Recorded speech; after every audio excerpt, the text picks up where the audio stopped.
Hi, and welcome back to Beans and Bezels. Alcadus is a microbrand based in Malaysia, and they ran a Kickstarter campaign in 2019 that wasn't successful in reaching its funding goal. But let that not put you off, because these watches are far from the visual assault of rebranded diver knockoffs that try their luck on Kickstarter every few months and obviously fail.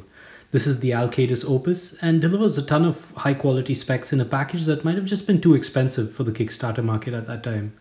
But these watches are impressive in terms of build quality, finishing, and value for money. While they weren't successful on Kickstarter, Alcadus went ahead with production anyway and made a small batch of Opus watches that they sold directly via their website for around $630. I believe they're almost sold out of these units now and are looking at doing a second run soon. Let's check it out. The case measures 40mm in diameter, 45mm from lug to lug, and 13.5mm in height, 10.5 if you ignore the massive crystal on top of it. The case has a combination of brushed and polished surfaces with decent finishing on both. The vertically brushed mid-case section extends and curves down into a pair of drilled through lugs that have a 20mm lug width. There is a high polished bezel section that seats a towering 3mm tall box sapphire crystal. Unfortunately, there's a lot of distortion at the edges that negatively impacts the legibility of the dial outer track. There's a 6.25mm screw down crown at the 3 o'clock position that is very well designed and appears to be a modern take on a traditional conical flieger crown. It is signed with the brand's logo and is also loomed. The crown design looks a lot like the design that Ming uses on their watches.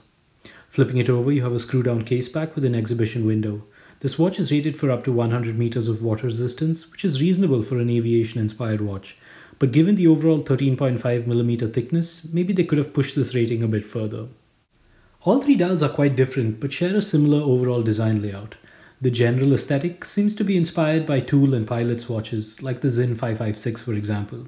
There are printed outer tracks on each of these watches. Some are easier to read than others, and the white dial is probably the easiest. This is my one and only real issue with this watch. The distortion caused by the crystal makes reading the outer track near impossible, unless you look at it diagonally. You then have printed indices that are filled with Lume. The quality of printing and the quality control on the indices is very good, even on the applied indices of the grey dial.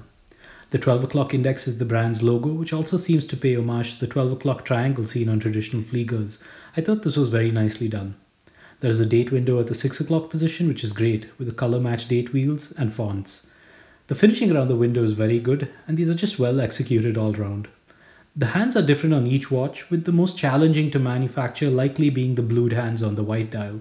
But even this is executed and finished well for a $630 watch. I would have preferred for the minute and seconds hands to be longer and to touch the outer minute and second straps, but that would be pointless here since you can't really see it. Overall, they did a very good job with the finishing, but the overall legibility could have been improved. All three variants have somewhat different lume behavior. I enjoyed the Phantom Grey with the lume dial and thought it was reasonably well executed, but I heard from Alcadus that they're not entirely happy with the lume performance on this one, so they might not do another run. The lume on the other two watches are pretty good, but I found the Argent White to fade a bit quicker than the Jet Black. All three watches use grade X1 Swiss Super Luminova, so they don't really hold back on the quality of lume used. This watch does ship with a metal bracelet and an excellent leather strap. I didn't bother unwrapping or sizing the bracelet because the straps were great.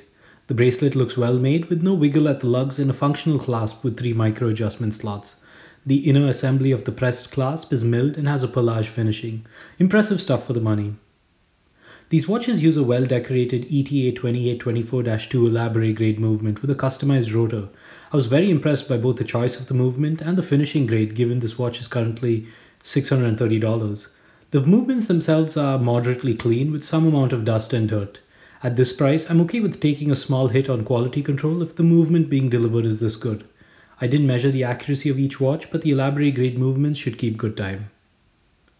I have mixed feelings about the wrist experience with these watches. The case is fundamentally well designed with a pretty flat case back and lugs that extend beyond it, so the case does sit low on the wrist and wraps around nicely. But the massive crystal makes me feel like it's not perfectly balanced and has me worrying about knocking it into stuff. But this might just be me, and it is quite comfortable otherwise for a watch that measures an overall height of 13.5mm. The diameter and lug-to-lug width look great on my 6¼ wrist, and this watch weighs in at around 70 grams on the leather strap, which is quite reasonable. To wrap this up, I really like what the brand did here. They figured out a way to deliver high quality components and good finishing in a package that is very reasonably priced. My only issue is with the legibility of the outer track caused by the crystal. That makes things a bit tricky here, especially in an aviation-inspired watch, where legibility should be placed above all else. If that doesn't bother you, this watch checks off all the other boxes and delivers a solid value proposition at $630. I personally think the grey dial is the best looking dial of the three, but the blued hands on the lacquered white dial look fantastic too. Thanks for watching, and don't forget to check out my other reviews in the link below.